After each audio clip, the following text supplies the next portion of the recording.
கொண்டிருக்கிறேன். ஒருவருடைய சூழ்நிலை நிர்பந்தத்தின் மத்தியில் நீ அங்கலாய்த்து உட்கார்ந்து கொண்டிருக்கும் பொழுது இது நடக்குமா நடக்காதா என்று சொல்லி பல சந்தேகங்கள் உனக்குள்ள ஓடிக்கொண்டிருந்தாலும், I want to tell you, God time and again and every time is willing to reveal His glory.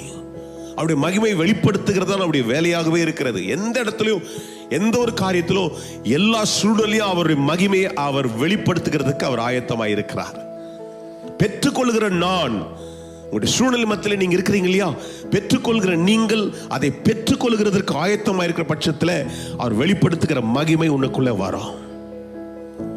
நம்முடைய சந்தேகம், நம்முடைய பயங்கள் உனக்குள்ள ஆண்டு கொண்டிருக்கிற சில விதமான பல பாஸ்ட் அதை தடுத்து கொண்டே இருக்கும் என்றால் அதை கொஞ்சம் ஒதுக்கிட்டு, this is my time and this is my season, இதுதான் என்னுடைய நேரம், இதுதான் என்னுடைய காலம்னு சொல்லி நீ தைரியமாய் உன் நாவினாலே அதை கட்டவிழ்த்து பாரு.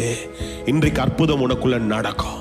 சிலர்கள் டினையல் மாதிரி இருக்கும், சிலர்கள் நிராகரிக்கப்பட்டது போல இருக்கும். ஆனால் அதன் மத்தியில் எழுப்பி சொல்லு, இல்ல இது என்னுடைய நேரம், நான் நம்புறேன் கர்த்தர் இந்த நேரத்தில் எனக்கு அவருடைய மகிமையை வெளிப்படுத்த ஆயத்தமா இருக்கிறான்னு சொல்லி நீ உன் வாயினால விசுவாசனால அதை கட்டவிழ்த்து பார். உன்னுடைய அற்புதத்தை நீ பார்ப்பாய். அந்த அற்புதத்தின் மகிமையினால கர்த்தர் உன்னை நிறைவுள்ளவனாய் மாற்றுவார். அந்த அற்புதம் நிச்சயமா உனக்கு நடக்கும்னு கர்த்தர் சொல்றார்.